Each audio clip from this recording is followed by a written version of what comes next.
Hi friends, it's Liz here at Liz the Paper Project. Today I have a fun Happy Mail craft project to share with you guys. This is using Digital Collage Club's digitals. I will link her shop below, and I was inspired by the tea-themed printables that are in the shop. I happen to have this Cavallini & Co. Stuff as well that I thought went so nice with the digitals. So as you can see here, it's all cakes and pastries and tea themed, and it was just the perfect thing to go with this. And then I've used some of the stickers from the Cavallini set as well, which I've added to the project.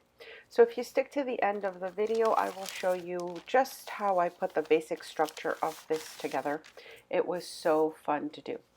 So as you can see here, it looks like a little envelope. I think it's just so adorable. I've just embellished the front and I've added a little pocket to the back.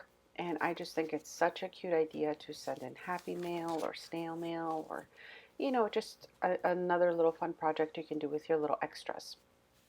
I will leave a timestamp below as well if you want to skip to how I put it together. And just check the description box below for that. So I just used the ribbon to tie the envelope closed, but you could use, anything else you want for that as well. I added this little journaling card from one of the digitals, and I had this really cute paper clip that I thought was perfect. I added a little lace. I've stamped on some of the front and back, and then the pocket in the back I added this tag, which is so adorable, and this little extra piece as well that looks like a little booklet. And I just kind of folded that for some extra journaling or a little note to whoever you're sending it to. I just think it's so delicious looking. So on the inside, I've just added a few pockets as well. And again, guys, I've been inspired by watching so many different people lately making these, envelope fold outs and flip outs and all these different things. And so this was just sort of the one I decided to make with some of the digitals. So here you can see this looks really nice and vintage, and I used this paper that I bought. See how shiny it is? I think it's called the glitter cardstock, and it's just beautiful, and it made the images also quite vintage looking. This is one of the journaling cards that I decided to add, and then some additional pieces that you can write little notes in, or whoever you're sending them to can use them in their projects. Now I did stick with the pastries and tea theme, but you could do anything else you wanted with this.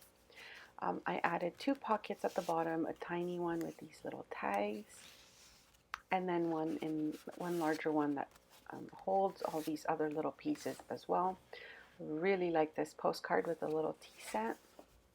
And then it also has a nice Paris theme to them, so like some French phrases, which I again thought was perfect with the Cavallini.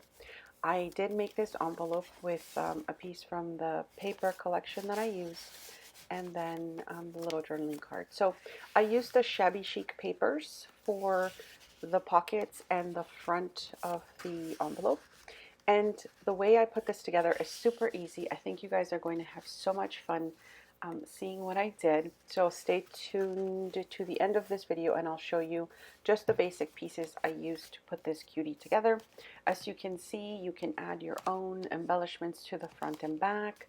You can have your pockets in any way, shape, or form that you wanted to do them. But I'm just going to show you quickly how I put this one together. So I hope you enjoy the share. So what I did is I grabbed some cardstock that I had, and I thought I would make it super easy by making it an 8.5 by 11 size that I use, because a lot of digitals come in this size. So I'm just showing you here a photocopy paper, which is 8.5 by 11, and it's exactly the size that I cut my cardstock. And then I also added the digital to the back of the cardstock, and I'll show you what I mean by that. So you can again do your pockets in any way you want, your flip out in any way you want, but this is what I selected to do. So what I use is a piece of cardstock, and I printed on the white side of it. So as you can see here, this was the white side of my cardstock, and this is the outside of the cardstock. So what I did is I printed on the inside, and this is the digital from the shabby chic that I used. And now you can do the printing, or super easy, you can use double-sided cardstock for this project as well. Now I'm showing you my version, which is the 8.5 by 11 cutout sheet that I did from my cardstock. But again, you can make this any size you want. This is just what I decided to do with it. So as well, you have to be aware of the orientation of your printed cardstock, because of the way you're going to fold the paper. You will need your image to be folded properly. Like the flamingos here, I would have to figure out how to fold that properly. So I'll be using this piece of cardstock, and the back of it is the white side, which I will show you in a second, and that's where I will be printing my image on that side. So I've selected this piece for the outside, and then the inside is white, and I will be printing on this side. And I'm just putting this in here because I forgot to show you the other piece. I'll also be cutting it to 8.5 by 11. So here it is, the printed piece. I used my own digital on the white side of the cardstock, and as you can see when I flip it, this is the side of the cardstock that will be the outside of my envelope for this particular project. So again, if you have double-sided cardstock, you don't have to do any printing. You can just select your cardstock and then just use whichever side you wish for the outside of your envelope, and whatever side you want for your inside of your envelope. Now I'm going to show you where I scored the lines to make the folds. So if you see how I've laid out my paper here to the 11-inch side, I scored at 1 3/4 inches, and that would be for the flap. And then for the bottom fold, I scored at 6.5 inches. You can see what I've done here. And then when you fold it, you've got that nice little extra piece to flip over to make it look like the little envelope. And then again, you can decorate however you want. Here, I'm just showing you again what it ends up looking like, so you can see it's the same size that I did before. And then the inside, I decided to use the printed part that I did on this cardstock, because I wanted a kind of a vintage look to go with the shabby chic paper. At least that's what I think it looks like anyways. And then the extra pieces that you cut out from your cardstock, save those, because you can use them as little tuck spots, as little pockets, you know, flip outs, etc. But I will show you the measurements of what I used to make the 3 little pockets, or the 3 pockets inside the main ones, and then the one on the outside, this one here. So as you can see, again, I'm just going to show you briefly what I did, but you can make this any size you want. You can add whatever you want in it. This is just how I wanted to put this cutie together.